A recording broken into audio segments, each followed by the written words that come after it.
We'll start with Mike to tell us a little bit about what it is that you do, and then I've got some questions, and most of this I want it to be about you guys, the questions that you have. We bring these experts here so that they can be accessible to you guys. So thank you all very much for coming, and Mike, take it away. Sure, I'm Mike Pereira, lead digital strategy at Hill Holiday. We're based in Boston, have a lot of awesome national clients, one of which is Dunkin' Donuts, so Jessica and I work very closely together. My team does not only digital strategy, but social media, emerging media, and all sorts of cool stuff. So looking forward to talking with you guys tonight. All right, thanks. Pete Stringer, Senior Director of Digital Media for the 17-time World Champion Boston Celtics. Every time, by the way. Every time he gets a pop. I forgot to put the championship ring from away, but next time I'll do it. And basically run all of our digital marketing, website, social media, and video content, which is probably the biggest thing we're diving into over the last 12 to 18 months, and we'll continue to be aggressive with going into this season, which starts on October 29. Tickets are still available right now. Hit up Ticketmaster or Celtics.com. You do like the announcer voice, that's really good. Okay, so my name is Jessica Jolio, and I'm the social media lead for Dunkin' Donuts, a little brand that you've probably heard of here in Boston. I work down in Canton, but live in the city, and I run a cross-functional social media team that you tweet us on Twitter. We're the ones who respond to you. We help work with our great agencies to curate all the content, programming, and all the different kind of cool things that we do on social media. So happy to take any questions today. Hi, Sanjay, Manandhar, founder CEO of another little brand called Aerva, right on the 10th floor of this building. As Aaron said, we do interactive technologies. We're all about software and the cloud. And once in a while, we do interactive campaigns. This one is a Twitter poll, as you can see. It's moderated, so don't try anything cute.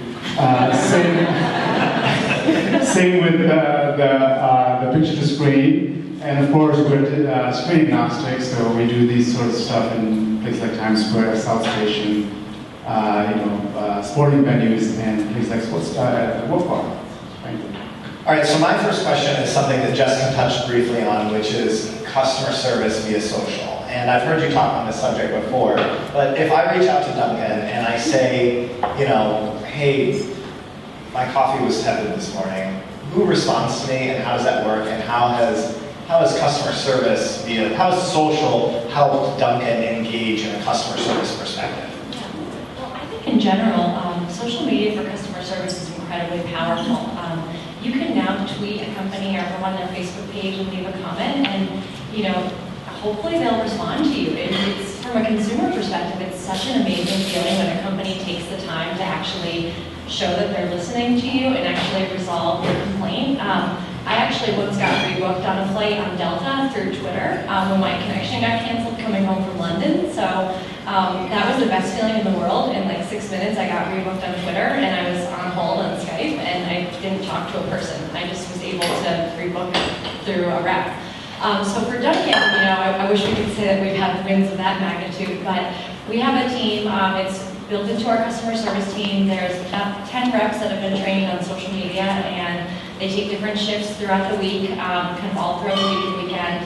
And I wish we could say that we could respond to every single complaint, but we're trying our best to kind of scale it and get to as many as we can. And it's a really great value add because we're an everyday brand, and if your coffee is not made correctly a few times in a row, you might reconsider where you get your coffee from. So if we can resolve that feedback, I think it's really powerful, and I'd love to see us kind of staff up. If the volume were to increase to a certain level, and make sure we can get to as many as possible. Peter, do you think you agree with that? We're a little bit different. So for us, we've got 1.5 million fans on Twitter, 8.5 million on Facebook. So when it comes to customer service, 99% of those people will never set foot in the TD Garden. They should, and tickets are available for the October 29 opening. But the point being that most of the fans who were talking about us on Twitter, when they mentioned the Celtics, it's because we had a great game last night and they're very excited. Or if we get blown out by 20 points, they're upset, they think we suck. And there's not really much we can say to that. So we are not really handling customer service issues on Twitter or Facebook or social media. If you are sitting at the garden up in the balcony and somebody spills a beer on you, your first instinct is probably not to tweet us. We've got ushers all over the building. If there's a fight, if there is somebody sitting in your seat, there's humans very close by who can help you resolve that issue. So it really hasn't become a customer service channel for us. All right, so my question about that then would be,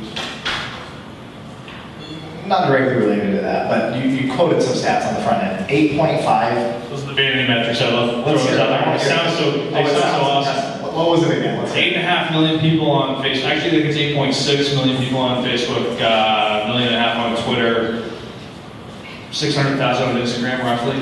When you started with the Celtics, a lot. It didn't exist. It was 2005 when we had a website. And you built that. I mean, yeah, sure. HTML, CSS, Photoshop, all the But that's an impressive following. And so I guess for my question for you would be about the tools that you use to build. I mean, granted, an underlying successful brand is important. Like, folks. Hugely important. Things. But like, how did you get people to engage? If I go to a Celtics game, my first inclination isn't to tweet the Celtics. It's also not to go home and follow the Celtics on Twitter or to like them on Facebook. How did that happen for you? And was it linear or was it? So going back to, for instance, with Facebook, Twitter, all this stuff kind of launched for us right around 2008, 2009, and like I said before, we were the 2008 World Champions. That certainly helped a lot. But as we launched those platforms, when Facebook, if you go back to 2008, 2009, when Facebook started becoming a place where brands actually wanted to have a presence, there were all these little communities that started popping up. And I had these companies like a water cooler, which I don't even think is in business today, coming at me and saying, hey, we've got these little communities of Facebook fans and we can build this and run this for you. And my instinct was, well, we can do that ourselves. And so I reached out to some people at Facebook and we started, there's all these little communities. It was like Celtics fans in Arizona, and they kind of built their own community, and Celtics fans here and there. And with Facebook's help, we found about 150 of these different communities that started building together. Automatically, we had 100,000 fans, like right off the bat.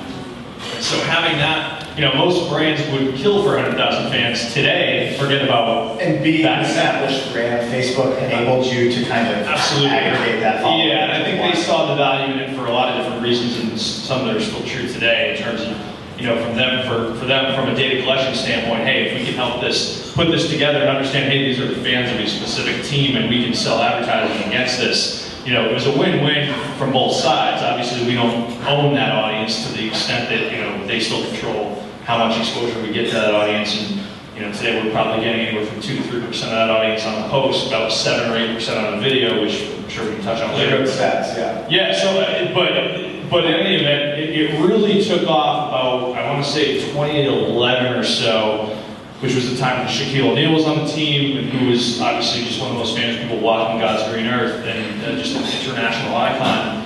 But also we had that like hockey stick growth where just suddenly Facebook was putting our brand in front of people that were friends of friends and that type of thing. And so it grew dramatically from, I want to say like 2 to 5 million in about a year's time. Obviously it's slowed down dramatically if we're only at 8.5 now. But it's all been organic. We never paid a dime to advertise. I wanted to ask that. So are the Celtics or is the Celtic franchise a paying customer on Facebook? We are, as of 2 weeks ago, in terms of placing advertisements to actually advertise tickets. We had our first conversions on Facebook today, actually, with Facebook advertising, which I gotta be honest with you, I'm not quite sold on just yet. I think it's, it's different for everybody. And for us, it's all about price point, right? So, if we have $15 tickets on the 15th row of the balcony, people may buy those on Facebook. If we have $48 tickets in the balcony, people may not necessarily buy those. Sports tickets, obviously, as you guys are probably all well aware, are not the cheapest things in the world. And so it all depends on the inventory and how close you are to the game. There's a lot of other factors that go into it. But so far, we have just started with Facebook advertising, and frankly, we're learning a lot about it right now. All right, so Mike, I want to know how a company like Hill Holiday engages with local brands. The Celtics are not a client, but Duncan is. Or maybe the Celtics are a client. They're not. Maybe that'll change.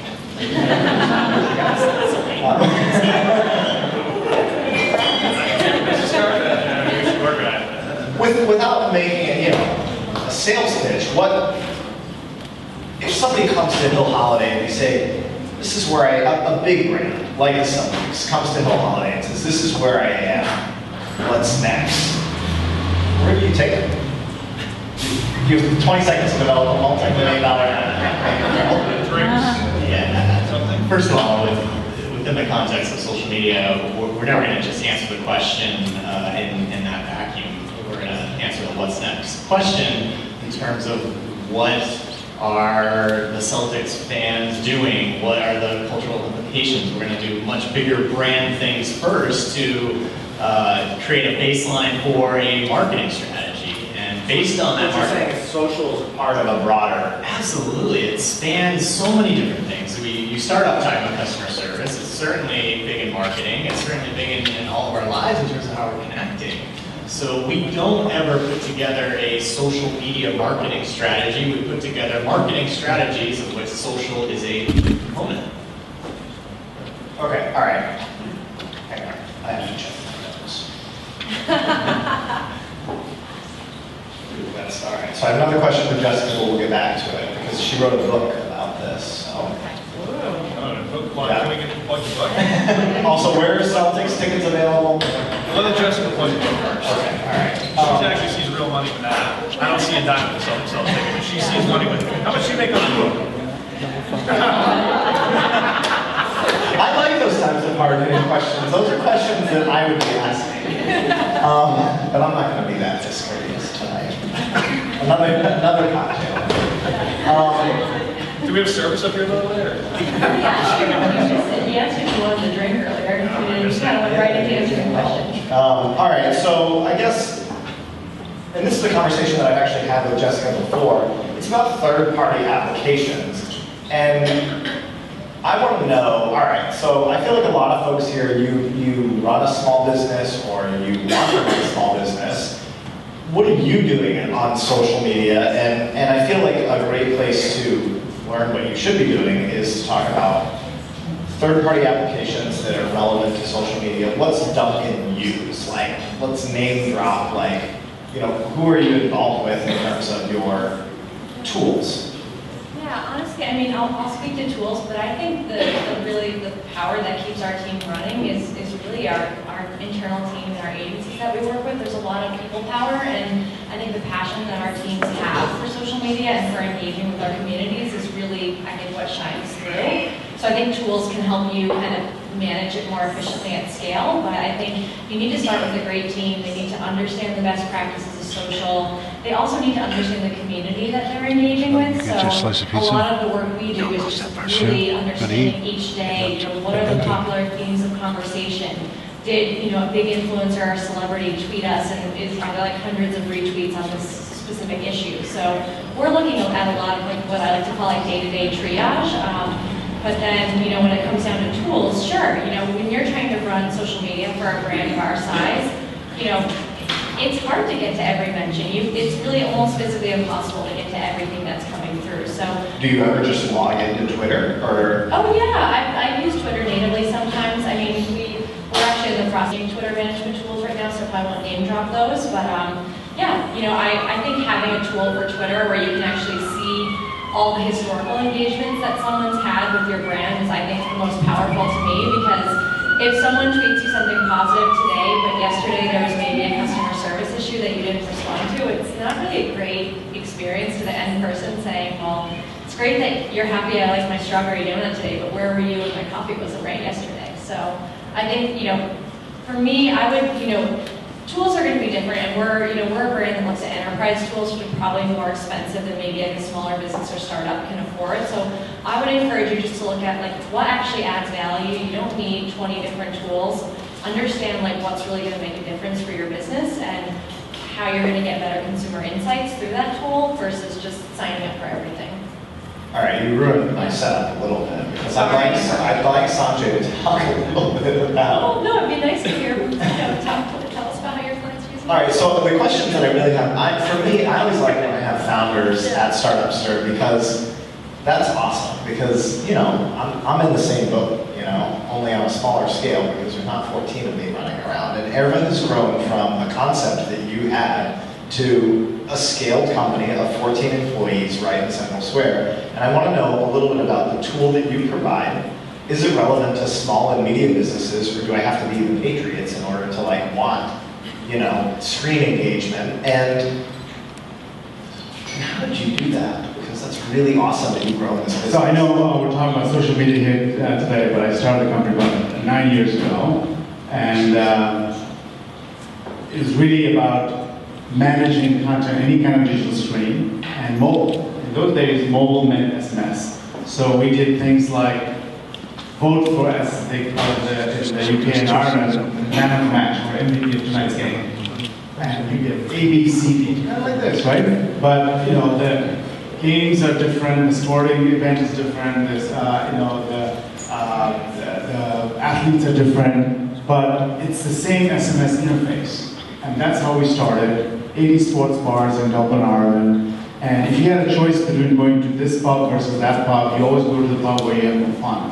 So that really made, and ironically, Anheuser-Busch, which is our largest customer today in the US, was a sponsor, and of course the venues also liked us. But of course in 2007 we started doing what we call a little widget for a little company called Twitter, and of course it's not that little anymore. But to answer your question directly, we have a customer across the street called Improv Boston. They drive exactly one screen. That's the low end. But we have a fairly large customer called Anheuser-Busch, where we drive 2,000 screens where you go buy beer, and 1,000 cooler doors, which are translucent. And by the way, you should have some of them at least TD Garden, if not at the Dunkin' Donuts places. But yeah, so, you know. I love this thing. I'm not really sure. We'll have to talk later, but I don't know if I can afford it. But I would love this at every startup. Well, you should not talk too much to the guys at Improv Boston. Everyone gets a special price, especially if you're local. But no, I mean, look, we're a software company, gross margin 95% plus, we have no outside capital, and we believe that customers should be a partner. So really, it's one of those, I know being in the Boston area, the funding story becomes very, very high profile. VCs, PE companies and all that, but sometimes you have to say, wait a minute, before 1960s, how did companies get funded? Because did you take outside capital, or is this it's zero. No, not just me, my customers. You know, the guys in Ireland, you know, we did a partner. That's the best, those are your best investors, customers. I wrote a blog post on that. I hate to plug my own blog, but like, I wrote a blog post on customers being your best investors for sure. So if you don't have to take outside capital. And I'm a little bit biased having Sanjay here because founders are my favorite guests at startups. Like, if I can sit down one-on-one and chat with a guy who's like really like done it, I'm inspired. So, okay. I should have memorized my questions. It was a very busy raining day. All right, so we covered social as a tool for customer service. Jessica skirted third-party platforms like Hootsuite. Which probably isn't even a very good one, but she did the QSM on others. So buy her book and maybe you can find out more. It's available on Amazon. Let's talk about measuring ROI.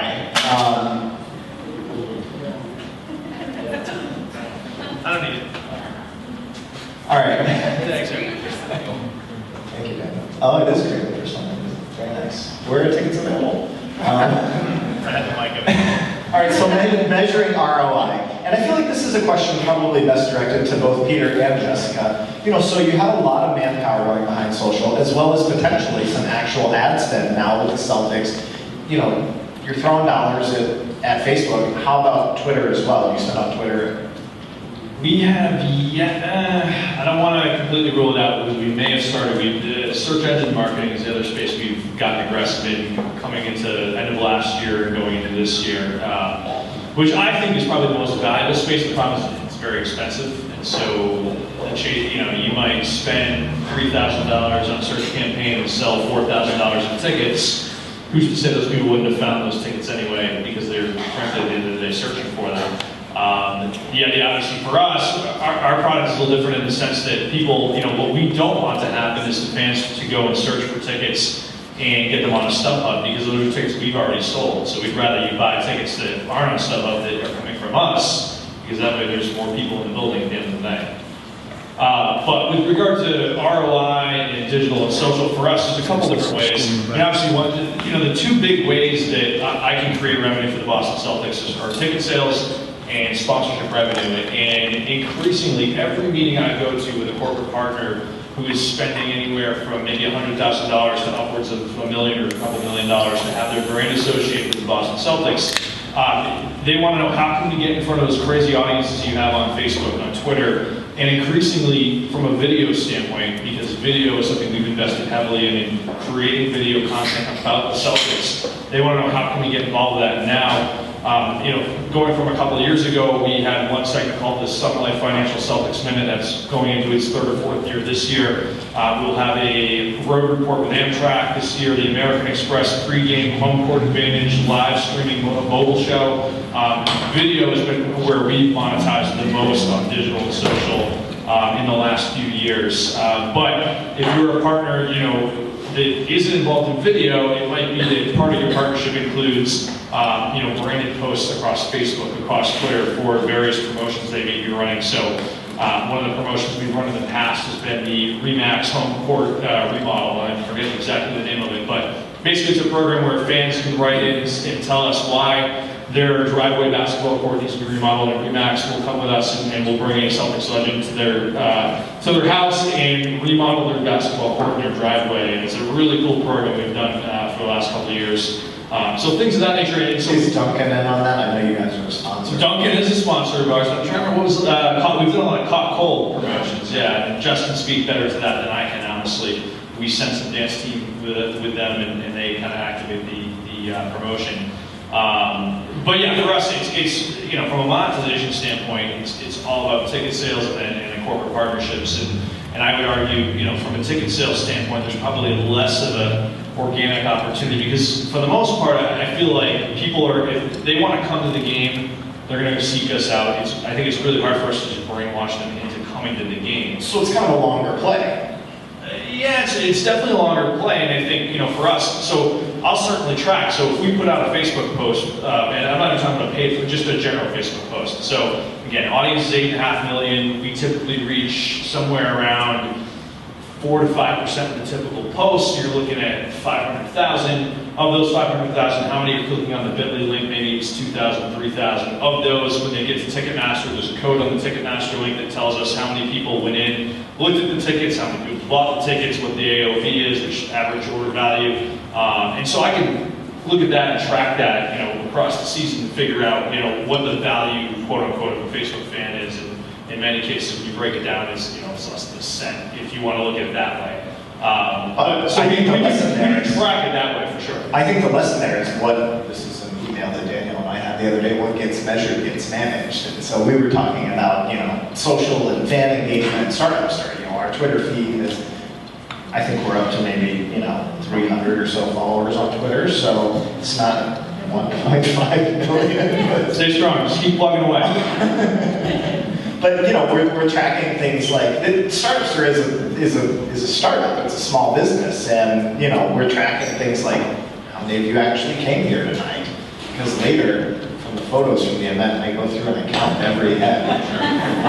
Well, but even for that, right? How did you promote the event on Twitter? Correct. Twitter, right? So now, and then email list. A lot of folks. Sure. So you have a good idea of how many people are on the email. You have a good idea of how many people are, obviously followers, but you can take a look and see, all right, how many people actually saw that tweet in your Twitter analytics, and then start doing the math and figure out what your conversion rate is. I mean, it's a lot easier to measure this stuff than people necessarily think it is. You got to figure out what are the drivers, what are the metrics, what are the KPIs that you're looking to fulfill.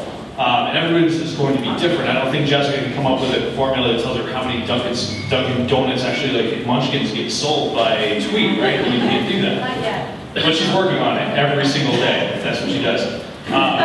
When she's not selling her book, what is the power of visual storytelling?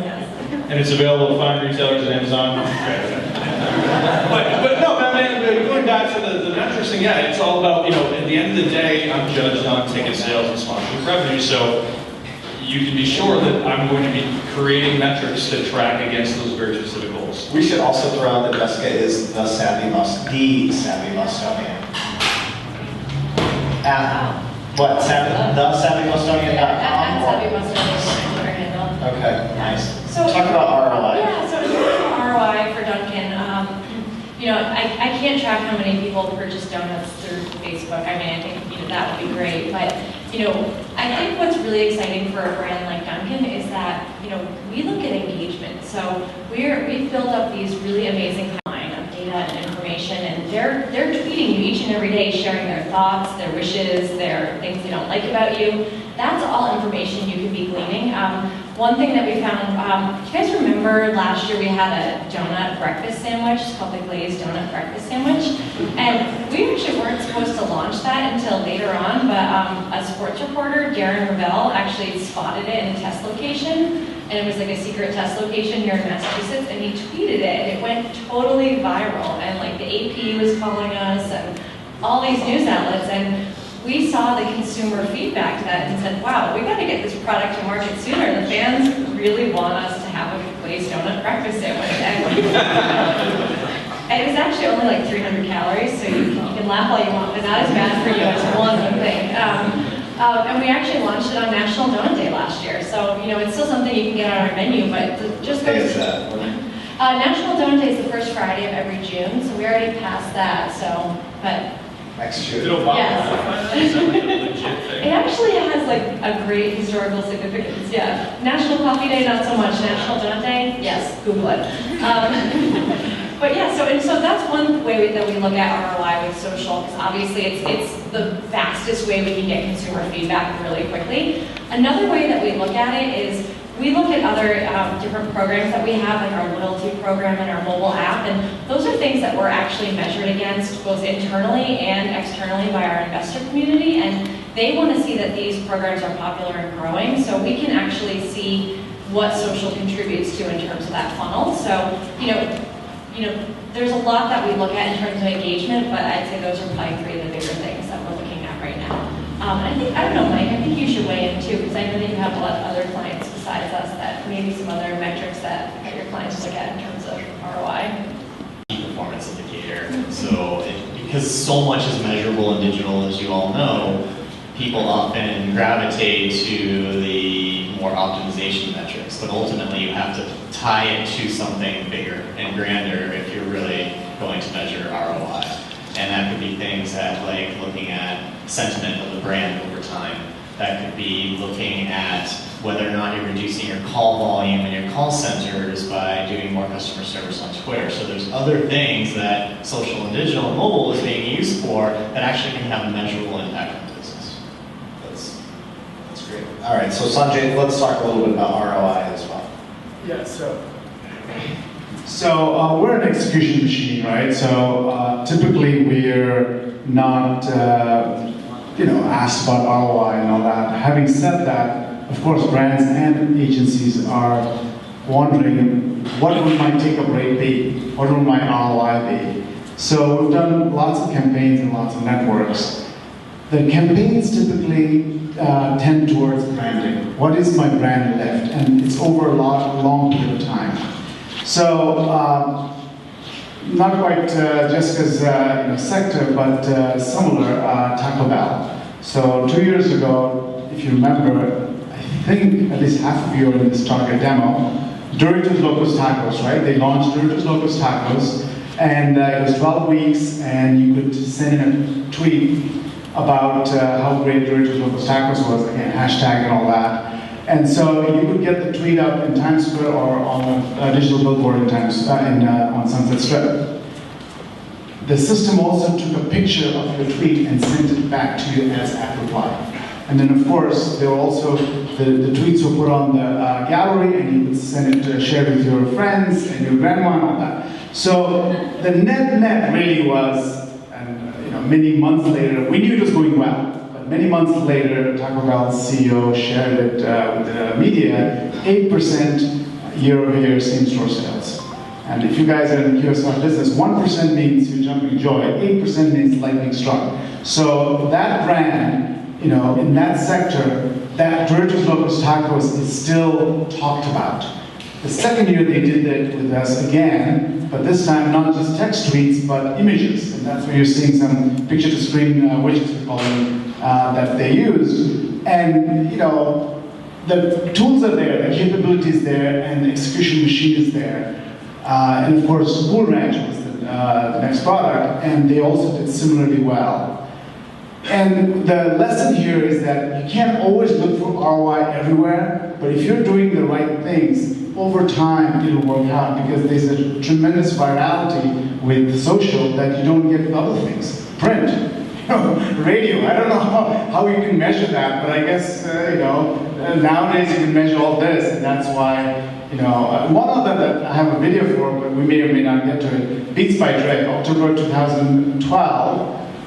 You know, they only had black headphones and red headphones, and they came out with colorful ones. So it was hash, show your color. So 6 photo booths in the middle of Times Square. Kinetic Worldwide, which is the media buyers, came to us and said, you know, for what you guys want to do, only Aerva can do this.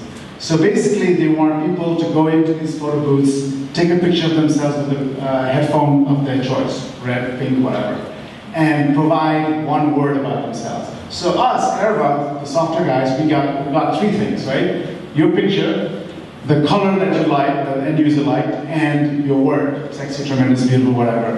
In real time, we composed it, and the creative agency was in RJ London. So we worked with all these different you know, parties, stakeholders, right? And then in real time, we had to put it up on 3 billboards in Times Square. American Eagle, Clear Channel 127, Clear Channel 128. And also, that way, now we're connected to the media owners.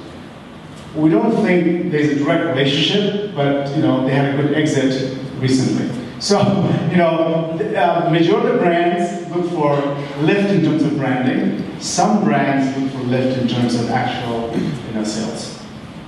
All right, so I have one final question, then I want to turn it over to you guys to hear what you want to know about. And it's a question directed to each of you, and it's kind of, where is social going from a platform perspective? So,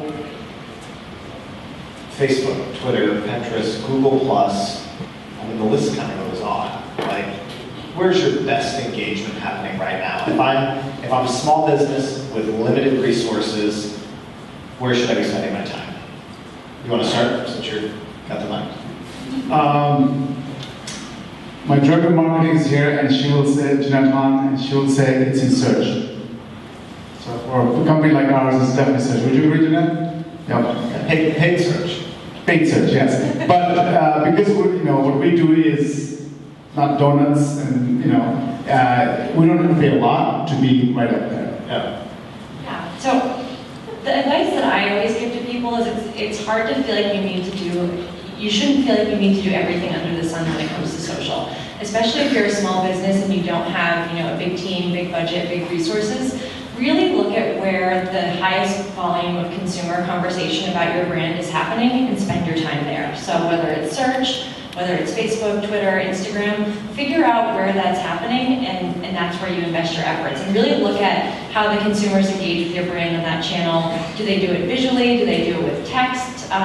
You know, for example, I once spoke on a panel with a girl who launched her business on Instagram, and she has like a green smoothie business, and she basically didn't have a website, and she had 30,000 followers on Instagram, and she built a community there and then converted to her website and now has like a 6-figure business. So crazy things are possible. You just have to understand like where people are passionate about your brand. And I would say for Dunkin', it's hard to pick one channel where we get the best level of engagement. You know, we see a lot of success in kind of Facebook and Twitter. Those are our longest running channels, and for good reason. There's huge engagement there. But we're seeing sites like Instagram really kind of emerge out of nowhere. And you know, our brand is so visual because our consumers are on the go and they're snapping these pictures of their coffee and their donuts, you know, while they're kind of leaving the store. So we're starting to spend a bit more time there, and we love the innovation for channels like Vine. So we do a lot of real-time stuff related with our kind of TV and media programs.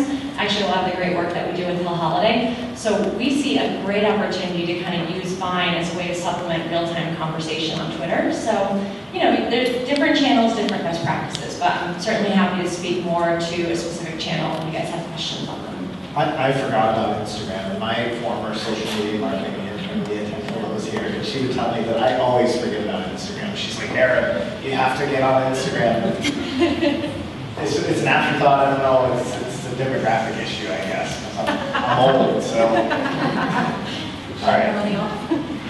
For us, we have the same thing where it's like all these platforms come out and we have a decision to make, right? We'll stake our claim and grab Celtics for Snapchat, for instance. We've yet to launch anything on Snapchat for a bunch of different reasons, but primarily because I'm not convinced it's going to help us sell tickets. I don't think it's going to be an avenue that we're going to have corporate partners being able to invest in it. Just in using Snapchat in my own personal life, it's every single person that ever sends me a snap is a woman. And raise your hand if you're a man and you're sending a snap.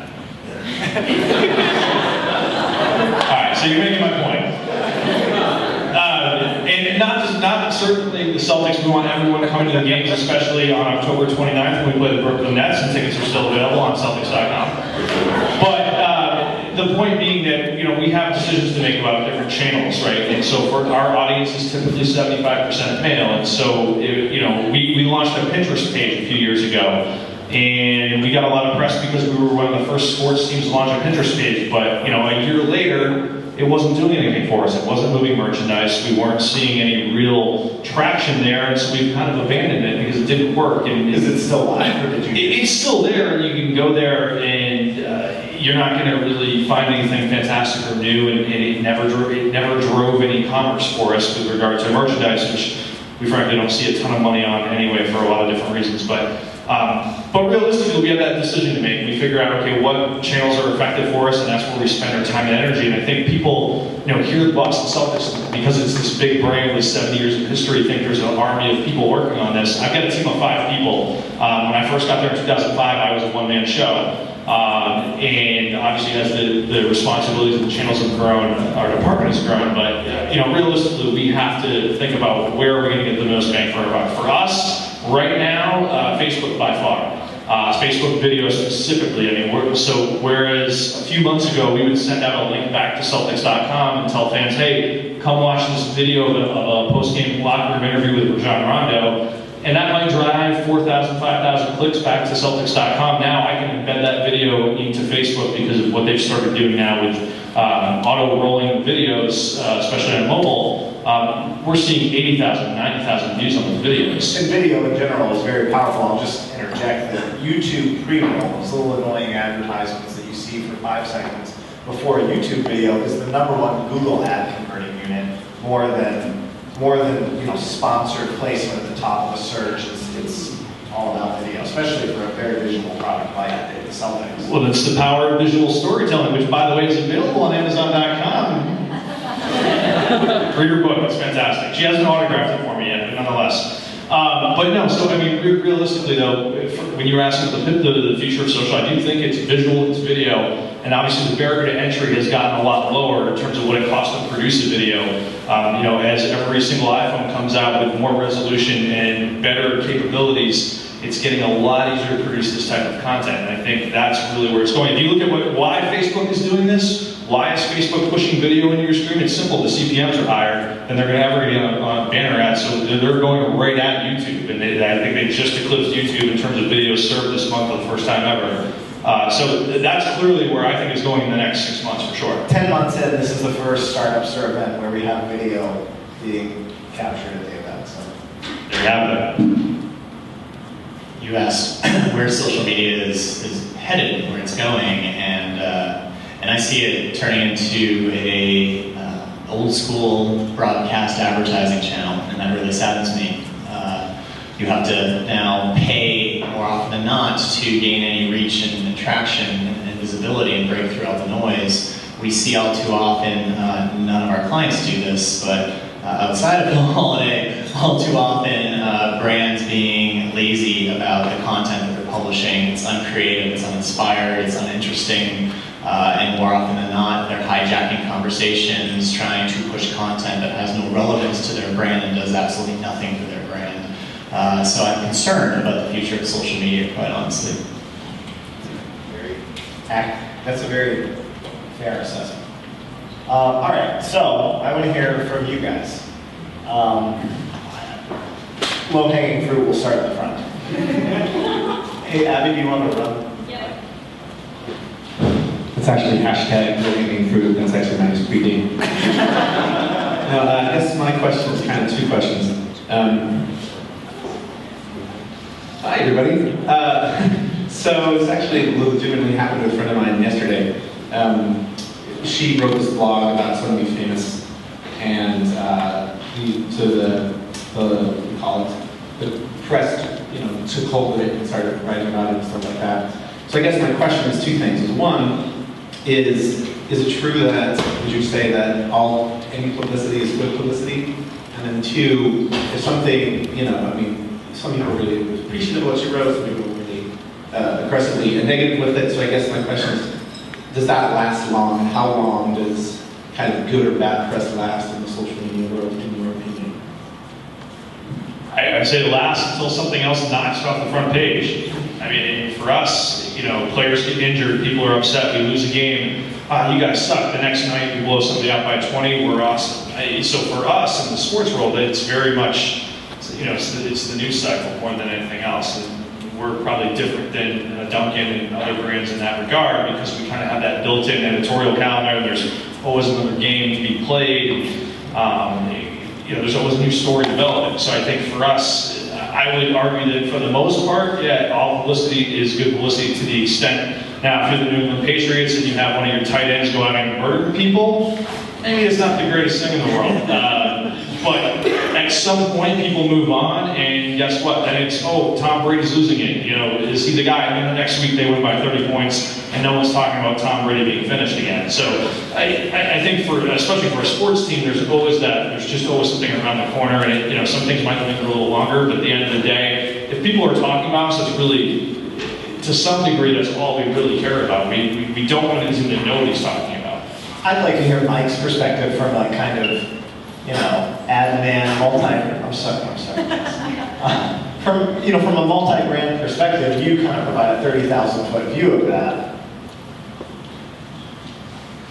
Your question was, is all publicity good publicity? And no, this is just not the case. We have been worked with large brands, and there are times when some of those brands, things bubble up, happen in the press that aren't good, and it's not good news. There's nothing great that can come out of that bad news for that brand, as it increases the negative sentiment around them, it spreads the news. We all know in this world of social media how quickly bad news can spread. People are much more apt to complain in social than they are to proclaim in it. So I don't see how bad news or bad things about a company could be good for that brand. Ultimately, it's permanence, right? Because of the internet, there's permanence, and many brands would rather not be known for that particular brand, yet hence the forget-me links, right? So the permanence and the virality both are not good if it's negative. You better all be proclaiming this evening, by the way. You better not be proclaiming on the Twitter feed. It's being edited. I'm going to skip to another question.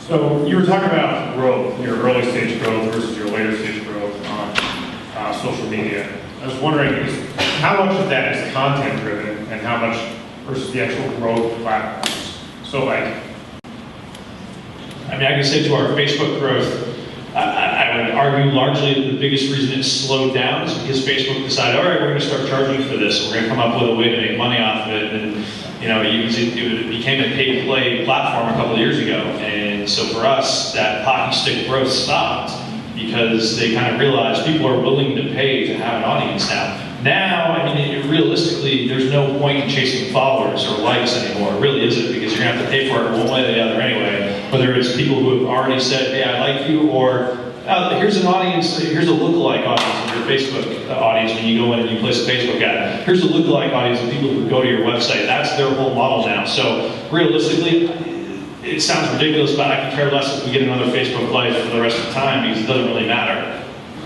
Yeah, I would echo that as well. You want your community to be an engaged, kind of quality community.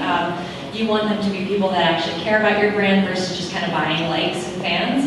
If you do that, your engagement is going to be really bad. So I wouldn't recommend going that route. I'd recommend more kind of the route of, you know, spend money engaging your current audience, maybe tagging lookalikes on top of that, but I think that's been way more successful for us. You know, compared to others in the QSR space, we may not have the biggest following, but we have a really highly engaged following, and these are really diehard Dunkin' fans, so I'd rather, you know, market and engage with them than people that maybe don't care as much. I think the jargon is authentic, right? The brands and agencies really like authentic followers. Hey, I'm Ritesh. You can check me out on bmq.com. My question, I thought that I'd plug in as well. So my question is really, while it's relatively easy for B2C companies, what about B2B? Like, what would be the top suggestions you guys would give for B2B companies to market themselves on social media? I guess I'm the most B2B person here. Yeah, so we're really B2B2C. The middle B pays our bills, but we do still care about the end user experience, and you know, the ideation, all that we do is really geared towards the C. B2B also has a lot to do, and in fact, you know, in our world, so back in the day, I decided I wanted to do two things well. I want to create an awesome platform, and number two, I want to demonstrate that this is awesome by getting what I call lighthouse customers. US Navy, Anheuser-Busch, you know, Beats, and so forth. And so each of these networks, executions become your reference. And through that, you get other B customers. So in our experience, that has worked very well. References that are genuine and for whom it is central to their business. We are very, very, very central to Anheuser-Busch's digital story. Anything they're doing, they'll first ask us. So when that happens to you, then I guess you just go sign up other ABs.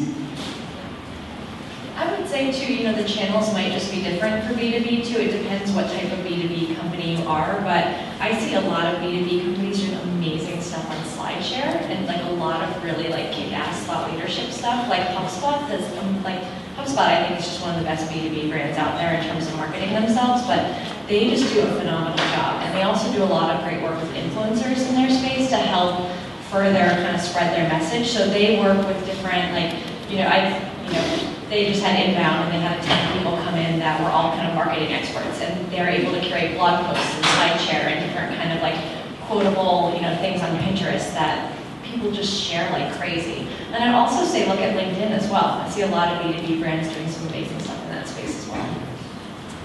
I just want to piggyback on that. Also, HubSpot on Twitter, awesome. And I recently read a HubSpot report that said, you know, I don't know the stats, but if you look at HubSpot's Twitter feed, you'll see it's highly visual.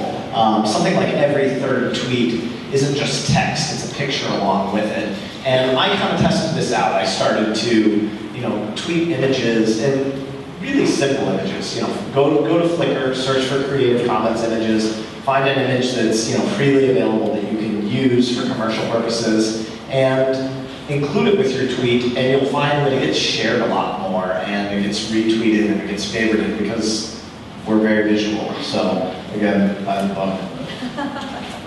Yeah. Hi, my question is actually about social media segmentation, and if you were implementing that. You know, especially for Celtics and Dunkin' Donuts, where there's a difference between people who want to identify as fans just because they are fans, especially for Celtics, versus people who are actively wanting to engage with the brand. And then for Aerva, is that correct? Yes. I would imagine the fans of those who really want to engage, because it's not so much about identifying as an Aerva fan, it's more about engaging with the content. So do you guys do any segmentation actively through social media, and how do you do that if you can't access the data directly? We do some of that, especially with our loyalty program. Facebook has a tool called Custom Audiences where you can build audiences based on things like an email address. So if we know who's in our loyalty program versus who's not, we can actually curate much more relevant messaging to them on Facebook. So if you're already enrolled in our loyalty program, you might get a post on Facebook that speaks to the value or like how close are you to your next free coffee reward. But if you're not in our program, you might have, a message that says enroll today and get, 200 points and a free medium coffee. So I think a lot of social media is coming down to personalization. So I do see that more customization, more segmenting will probably happen. Right now, I think the channels are like Facebook and Twitter that are allowing most of that. But when you look at different audience demographics for different channels, we have a totally different audience on Pinterest than we do on, say, Facebook or Twitter. So we might curate our content differently. So it's kind of inherent segmentation. So some of the brands that we work with, they care about different types of segmentation, but one that really stood out for me Q4 last year was geographic segmentation. And as you can tell, very few people turn on their long mat for things like Twitter. So it's very hard to tell where they're from. But HTC is a particular brand, all the devices, brands get very active in Q4 because that's when you're trying to gift and this and that, right? So they wanted to do a 12-week campaign, send in your picture, a beautiful picture. That was the campaign, and they were trying to talk more about HTC One phone. They cared deeply about where the submitters of these pictures were coming from. China, Taiwan, Hong Kong, Europe, North America, and so forth. And there wasn't a way to do it organically. These people were not volunteering. Well, we always have these various rules of thumb. We said, can you add a carrot? So what kind of carrot? Something that's relevant to this campaign. Oh, how about gold-plated phones? So every week they're handing out gold-plated HTC One phone, and there's also another what we call personal payoff. One personal payoff was getting your picture in times before. The second payoff was potentially winning this gold-plated phone. When you have enough carrots like that, people willingly put all sorts of hashtags. So now we ask the end users who are sending in by email, Twitter, Weibo, Weixin, and web submission at htc.com, you can ask them to do anything. Now suddenly you have your geographic segmentation, and that really worked very well. And I would add that it's really because of these relevant carrots. Yeah, so for us, geography certainly is an issue. Like I said before, most of our fans on digital social don't live anywhere near the Garden, will never come to a game. They're just passionate about our team, and obviously we want to encourage that and provide them with content that they're going to enjoy to stay relevant with us. It's interesting for us, people talk a lot about sentiment analysis and figuring out who likes you, who doesn't. For us, again, I go back to, it's all really the team performance. So if we win, they love us. If we lose, they don't, and there's not really much we can do about that for the most part. Just purely from a segmenting our audience standpoint, we don't spend a lot of time on it. We don't reply to fans at all because of that. Simply just, again, because of the sentiment piece of it is so tied to team performance. What am I going to say to a fan if they're upset that we lost the game last night? Well, okay, yeah, we lost the game last night. Everything we put out on Twitter is akin to a public statement, a press release, and so we're very careful to not, our Twitter feed should reflect the voices of the players, the coaches, Danny Ainge, our GM. It should not reflect what some 25-year-old social media guy thinks of the team. It really has to be authentic to the voice of the people who are that team. We have a very human brand that most people don't have. It's the players, the coaches, and GM of the team. Guys, we're short on time.